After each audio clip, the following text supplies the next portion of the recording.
Dragi pratili, večera повторно ќе другува како видео анализа. Причина или тема, поточно кажано, но моја видео браќање или видео анализа е помош што Сенатот и САД ќе одобрија за Украина, но и за Израел. Значи, за Украина е одобрено 61 милиарда долара, кој ќе каже многу. Тие пари нема да дадат во Украина сите, само делумно. И што најинтересно, овој пат не е тоа помош, тоа е кредит. В исто време на Израел се одобри 26 милиарди како војна помош, иако тука треба да се нагласи дека САД секој година околу милиарди и пол додели само за војна помош одобрува на Израел. Сега како аналитичар ќе кажам тоа што се работи. Моите анализи зборуваат, а ретко се лажам, бидејќи тоа ми струка, тоа дипломираш аналитика, Југословенски институт за менеджерство, општина група аналитичари, дека ова пуштање низ вода на Украина и Израел. Зошто? Украина требаше уште мината година во септември да се одобри војна помош. Но што тогаш републиканците го блокира одобрувањето на војна помош на Украина и кој ќе добро се анализира, порано моје видео кажав дека тоа синхронизирано помеѓу републиканците и Русија. Зошто? Во меѓувреме имаше избори во Русија, каде Путин рекол дека ќе добие, после ќе ме обиди за дестабилизација, се обидува со нивниот трговски центар. Нема да ми забележите, му забележите Прокресити, така ка се каже, нема да се забор. Пошто на Путин му се одврза раците да почне со сериозна офанзива во Украина. Но јасно кажа дека офанзивата ќе почне званично на најсилната во мај, но тоа интересно коментираше и Гуданов, кој инаку министар, мислам, за разумење тамо, за контраразумење, како се каже стего, кажа дека офанзивата очекуваат руска најсилна во средината на мај. Значи, која веќе го кажа одамна, мислам дека беше во февруари 29, не ме да се запари. Втората работа која е симптоматична, од 7. значи октомври минатата година, започна конфликтот и помеѓу палестинците и израелците со бомбардирање на Хамас скоро 2000 претили. Тоа беше првата гвоздена купола која делува на САД, колку може да издржи, кога Хамас пушти и кои двете нешто бе убиени таа. Значи, од тогаш до сега Израел има водено по 10 на недела војни, не повеќе. И што се случи? Почна војна операција која ден денеска Израел од нација која сите жалеа поради Холокаустот, станала полека најомрзена нација во светот. Но, многу го кажа, кога започна војниот конфликт, Русија некој го нарекува агресија, Русија специјална операција, ја реков дека Русија во Украина не се бори против украинците, не се бори против САД, не се бори против НАТО, туку против еврејското лоб. И од тие причини ставих наслов дали поточно републиканците и Русија синхронизира работа против еврејското лоби. Зошто го велам тоа? Многу од вас веројатно не знаат дека федералните резерви, ФЕД што ги викаат во Америка, се во приватни компании, еврејски компании. Значи, помош што еше на Украина, еврејска, Втора работа, можеби многу ми надоснедав, дека Наполеон скоро со пола Западна Европа, која ја нападна Русија, тогаш Ротшилд и Рокфелери ја финансираа таа војна на Наполеон. Значи, тогаш беше во прашање руските ресурси, иако и територијата. Втората светска војна исто Ротшилд финансираше во Хитер и неговото доаѓање на власт. Интересно, Ротшилд не е во Ротшилд се во Швајцарија, а зашто Швајцарија?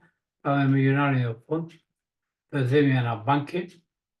Значи, и не е случајно што веднаш околу 300 милијарди, мислам, беа блокирани на Русија. Интересна работа во оваа игра, на Русија навод од руските резерви, што се восат некаде, таму са малку околу 7 милијарди, пардон. А во Европа најмногу се во Белгија, мислам, али во Европа, во ЕУ е околу 280. Сега мислам Америка ги заробува тие руски девизни резерви, ги одзима и ќе ги даде на Украина таа војна помош. Но Украина многу малку учествува од таа војна помош. И со тоа сака да навлече Европа, исто така да ги искористи тие државни резерви, да ги намени во Украина или било каде, фактички да ја наместат во Европа. А ова прозаична игра е до некаде и театарска, конците ги влечат и Трамп и Путин. Ви реков, интересно, републиканците ги блокираа во септември, сега Трамп и се избори, знае дека еврејското лоби е јако во Америка и дозволи помош. Значи, втората проба која беше во Израел, сега малку ќе се префрлам таму, прво израелците непромислено гаѓаа, имаше жртви во Сирија врз амбасадата на Иран. Иран потоа пушти дронови и балистички ракети кои дронови, а во тоа време, интересна работа, он го најави својата интервенција Иран во Израел ја најави 48 сата. Значи се игра со нив. Никој не најавува војна интервенција никаде, влегува веднаш сам. И што се случи, драги пријатели? Значи, од таа војна интервенција сака да видат кој како ќе го брани Израел. Во таа одбрана од дроновите и балистичките ракети од Иран, инаку треба да знаеме дека Иран е втори или трети производство на дронови, дека благодарение или со соработа, поточно кажано со Русија, направија и хиперсонични ракети заедно со Кина, Русија им помогна. Значи, во таа одбрана од иранскиот напад, кој беше најавен, американците го бранеа израелското небо, британците и Јордан бидејќи прелетувале. Значи, требаше се да види кој би го тоа направил, инаку они имат пратени носач таму. И самите американци знаат дека со Иран не може да војуват, тоа е земја скоро 90 милиона жители, планинска земја. Таму војник не може да стапи, таму може само ракети. И ракетирање, бомбардирање, ништо повеќе тоа. А Иран е екстра сила војна, јака, па некоја смета и појака чак и од Турсија, збораме за Блискиот Исток, иначе тоа се муслимани, но не се арапи. Инаку што се крие доста од јавноста, во Америка има многу демонстрации, процеси против помошта на Израел, бидејќи Израел од земја која беше жалена поради Холокаустот, да кажеме, сега почна да станува омразена земја, бидејќи прави еден геноцид голем, над 33.000 жртви има, сега меѓу нив најмногу жени и деца во Газа. И не случайно Америка и стави вето Палестина од земја што е следили посматраш вика Србите во Обединените нации да стане и членка. Се тоа води кон една работа, републиканците како прават да се ослободат од еврејското лоби, бидејќи не знам колку е познато Кенеди кога бараше федералните резерви да се вратат од приватните компании еврејски, они го и печатат доларот без покритие во државна капа, Кенеди беше убиен. Тоа побара и Доналд Трамп, но он имаше среќа што постарата му ќерка Иланка беше омажена за влијателен евреин, имаше само обид како опомена. И сега, после тоа што направи Трамп, буквално ја фрли јадица што многу лесно евреите или Израел го голтна, еврејската држава, мислам, а тоа беше преместувањето на амбасадата на САД од Тел Авив во Ерусалим, после тоа почна конфликти и се. Инаку Хамас го создаде САД Израел, но тука и Катар. Доста беше и Иран. А Хамас више не е оно што беше, тоа беше сериозна војска, специјално обучувана, и вооружие, тука и Хезболах. Така што еврејското лоби и пречи и на Русија, бидејќи Октомврската револуција што беше во Русија, до они што не е познал, значи тоа беше еврејска револуција, Рени евреин, биде собредиран од Германија, британски шпиони инаку, и во политбюрото на Октомврската револуција, која затоа Русија не е многу слаба, ја знае дека нека е над 80% се евреи, но биле чак 97% евреи. И чистките кои ги прави тоа е троцки евреи, затоа Сталин го протера, иако на Сталин сопругата му е била еврејка, и таа починува по необјаснати околности.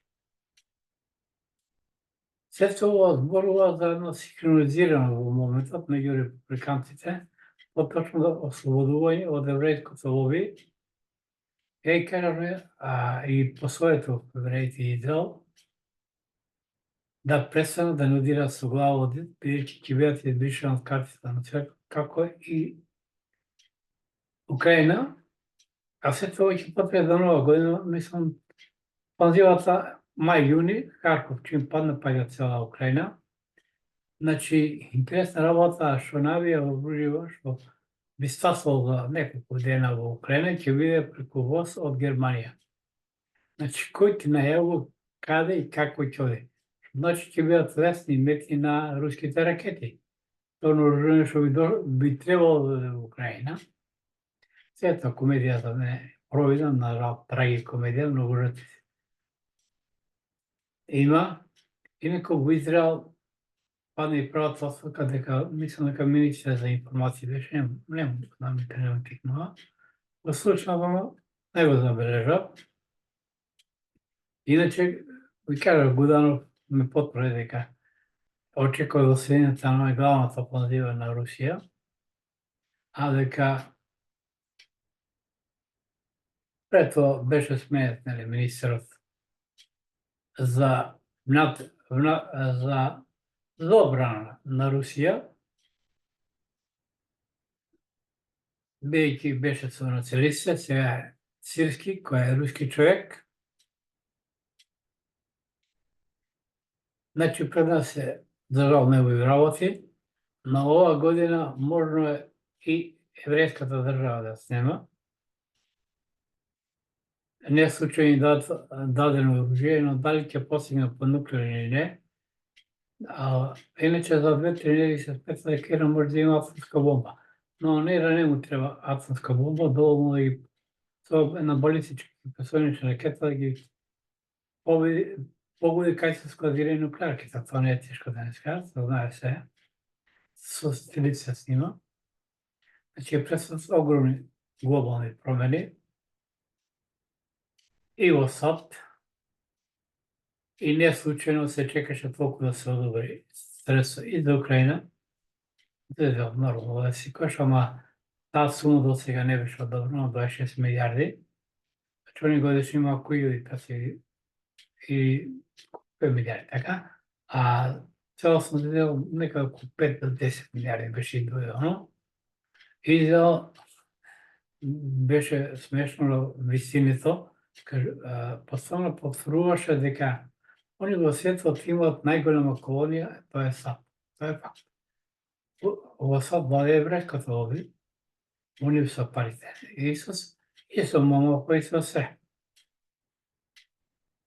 Значи, пресот интересни моменти и да не ме послуша, не ја нагаде топката и сега ги представи мусулмански джихад и заменување во историјата.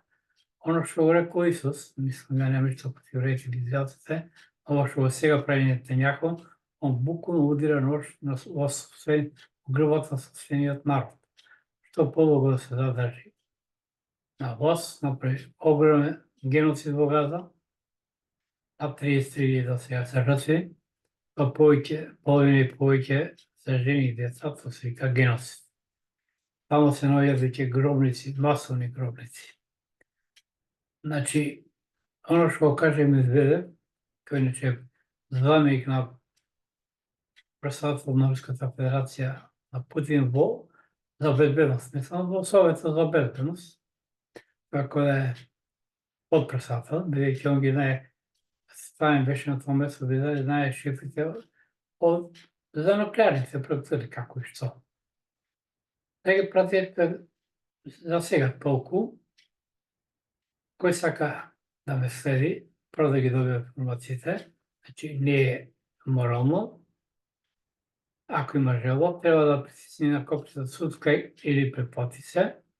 И ако му се допаѓа анализата да се јави.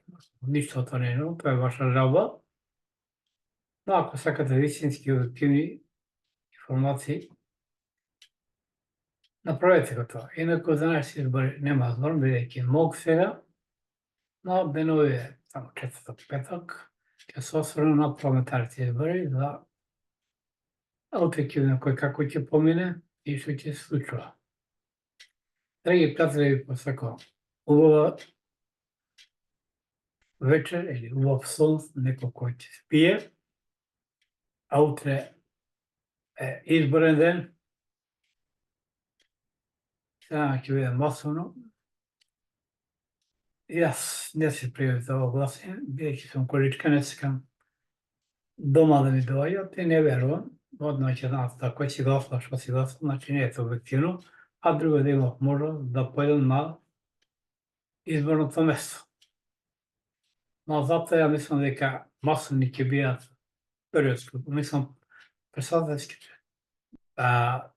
повеќе парламентарните избори, инаку кампањата што води ВМРО Мицовски прават неколку грешка, може да испуштат историската шанса, особено на лидерот на ВМРО со спомнување на знам и на левица, и повикување некој единствен, да е провидно и непотребно, со тоа ќе открива само си негова работа. Значи, драги пријатели, уште еднаш да ви посакам убав вечер и убав сон. Данас избори нема да зборам. Ви кажав дека ова е за жал трагикомично што се случува, но наседна и Нетањаху, ви кажав дека Зеленски човек е на Путин, преслучено бараше пристано на секако само да ги испразни магазините. Значи, главна цел, тоа се сети денови американците, нивните експерти, не беше демилитаризација на НАТО. Се испразат магазините на НАТО. И затоа сега САД нема да праќа оружје од САД во Украина, него од Европа, најверојатно од Германија. Дали тоа ќе биде од нивните бази или војните магазини на Германија, ќе видиме. А многу провидно кажа дека со власти стат. Значи, уште еднаш, драги пријатели, оние што имат желба, може да да ме следат, моите наредби да стават subscribe или претплати се и ако ви се допаѓа анализата, да стават лајк. Ништо не е морално да рекол, само ваша жалба. Поздрав, до следна наша видео, тогаш со создателот напред, оди тоа е на сите нас.